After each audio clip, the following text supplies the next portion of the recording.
And founder of Outpost.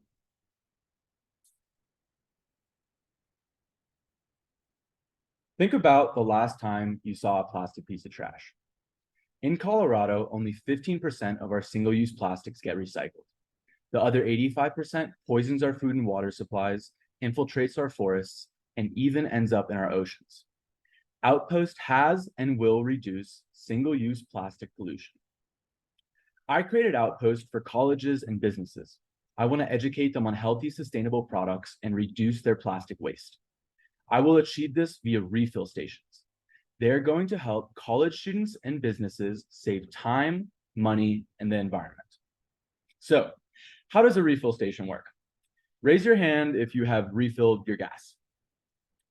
Refill stations are the same application, but with products such as detergents and soaps. You are charged for the volume of the product, and this way you prevent plastic pollution by reusing your container instead of throwing it away. Research shows that for 18 to 23-year-olds in the US, the sustainability aspect of a product can be more powerful than the quality of the product itself. And we back this claim by conducting a survey with 308 Colorado College students. We are happy to say every participant stated they wanted a refill station at Colorado College and signed up for our pre-station launch. These are the people who want a cleaner future. And if we got just 5% of the college students in Colorado to use a refill station for one academic year, it could reduce more than 1 million plastic bottles from our waste stream. That is enough plastic to cover all of Pikes Peak. Since working with colleges, we have expanded our refill applications to working with small businesses. We talked to 25 small business owners and learned all of them had a desire to reduce their plastic waste. And when we assessed the products that were frequently consumed by them, we found that their needs overlap with the product needs that college students regularly consume. For example, 3 products. Both college students and businesses frequently buy products such as dish soap, hand soap, and all-purpose cleaner. And many of the businesses and college students we actually surveyed got these products refilled from Outpost. We are happy to say that since running our pilot program with 5 small businesses and 128 college students, we have successfully reduced over 3,000 plastic bottles from Colorado's waste stream, serving just these 3 products. Additionally, within the past month, we have expanded our pilot program with 3 additional small businesses in the Denver area. So why does it make sense to construct refill stations within both college and small business settings? Refill stations save students and businesses time, money, and make their businesses and lifestyles more sustainable. Outpost will work because refill stations are not new. College students and business owners know that these types of businesses exist and are attempting to buy in bulk to reduce their environmental impact and save money.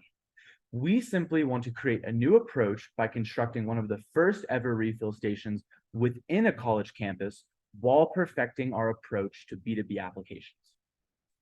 There are 20 million students enrolled in college and over 33 million small businesses in the US.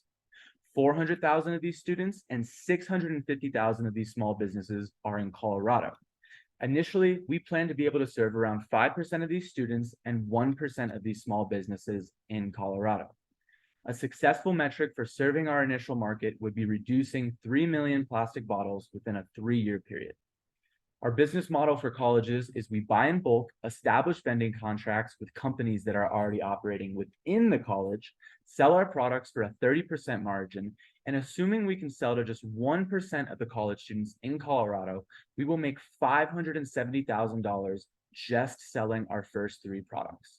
However, we expect our product line to more than triple within the first year, thus we expect these numbers to grow significantly.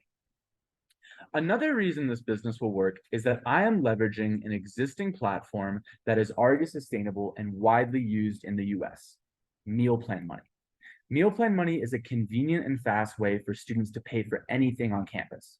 Every student carries their student ID to access the college's buildings, which is the same card used for meal plan money purchases. Furthermore, meal plan money is incorporated into students' scholarships and financial aid packages. Thus, this currency will make buying our products more accessible to college students of all income demographics.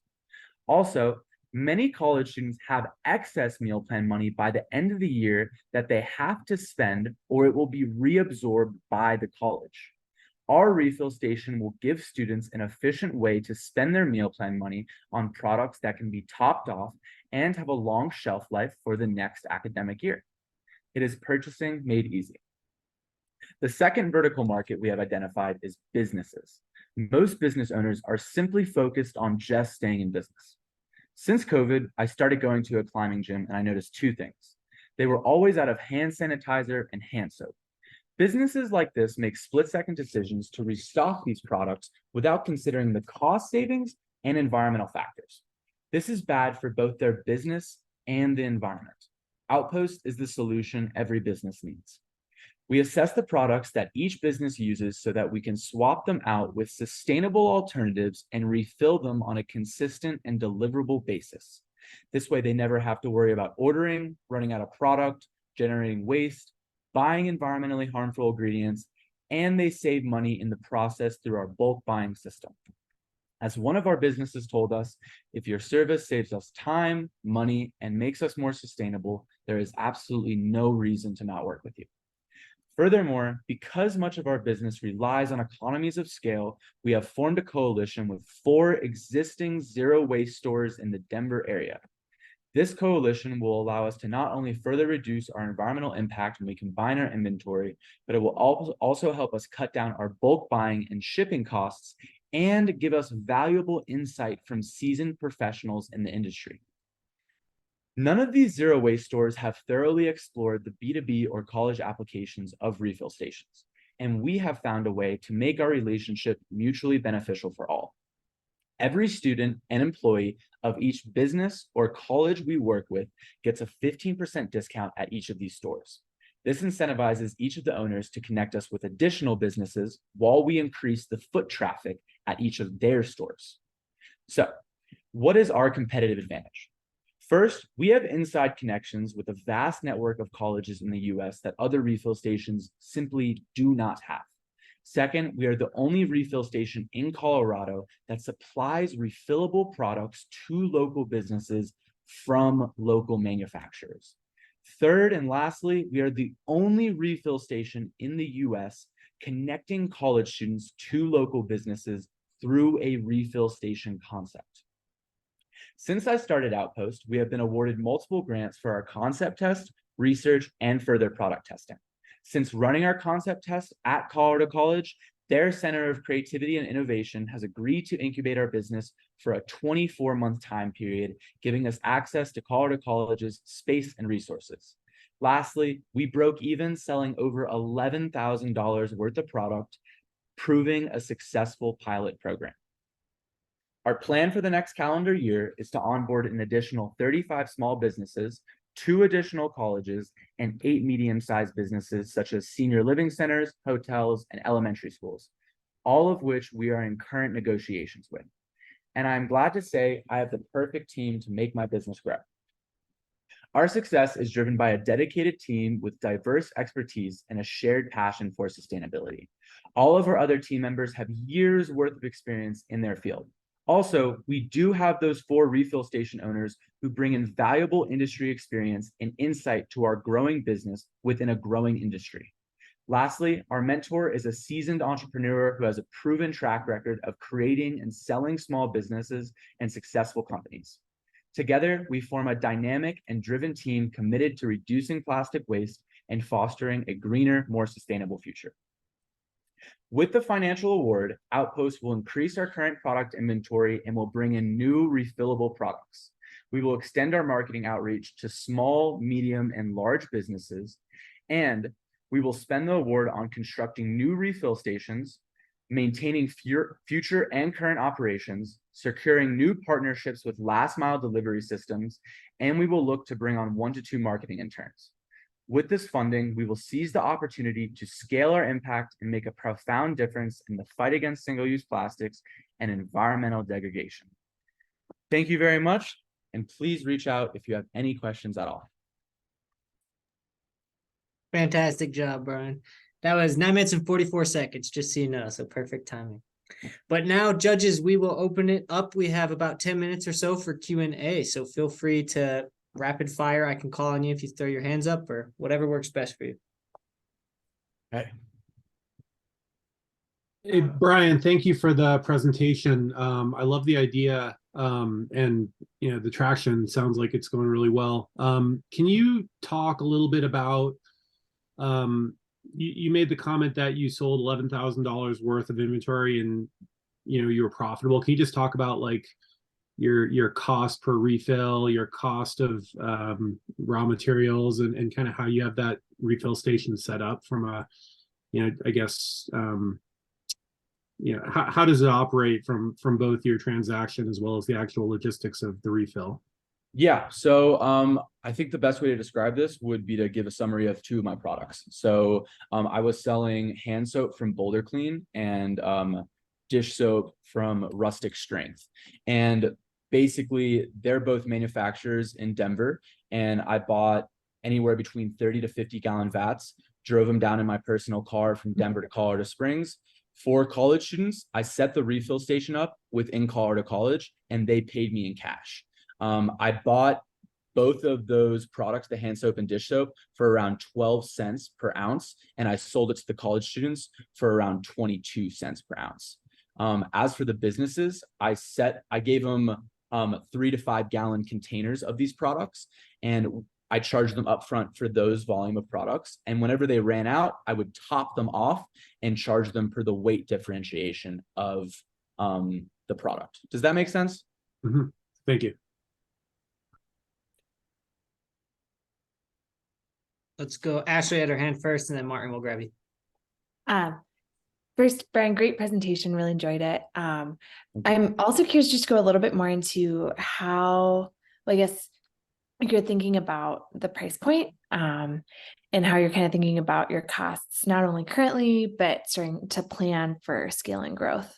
Mm-hmm.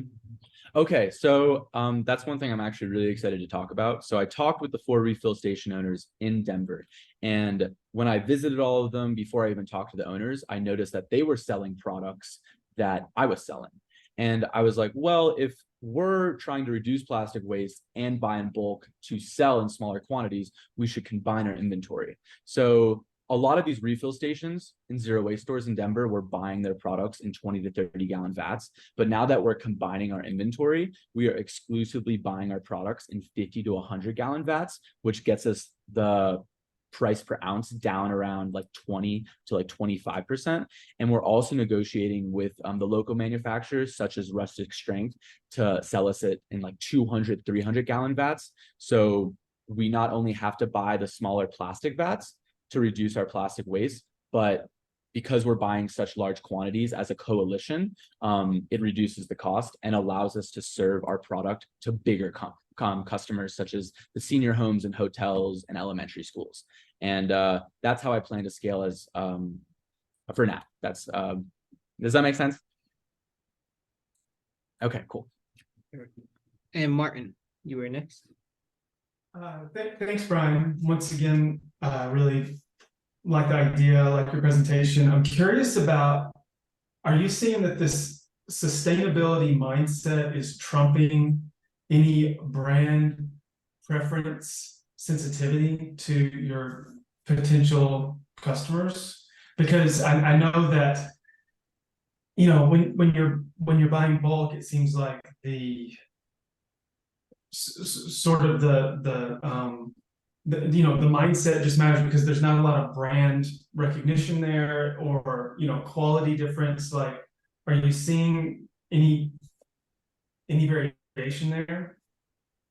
Yeah, I think talking with primarily the business owners when they're buying like large quantities and hundreds or even thousands of dollars worth of product, some of the main selling points that make them attracted to our idea is they're like, well, the product you're selling is biodegradable, but so is the product I'm buying. But then I point out, well, the product you're buying is getting shipped all the way from California, but it's being locally supplied in California. I mean, it's our products being locally supplied in Colorado.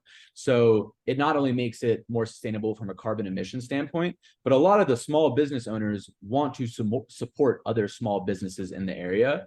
And so I feel, and what I have noticed from my research and talking with business owners, is that they are very much into both the sustainability and community gathering of us all working together and supplying all these products as local businesses, as opposed to getting a product that is just as sustainable shipped from Montreal or New York all the way across the country, because that's not sustainable. So do you see, and forgive me if you covered this and I missed it, so are you planning on most of your growth coming from B2B rather than B2C? And or do you think that B2C might have more brand sensitivity or loyalty in this area? I think B2C does have more brand loyalty for sure. That's what I've noticed with college students. But I would say for B2B applications, they really care about the functionality and price point of it. They're not necessarily loyal with any type of dish soap or hand soap specifically.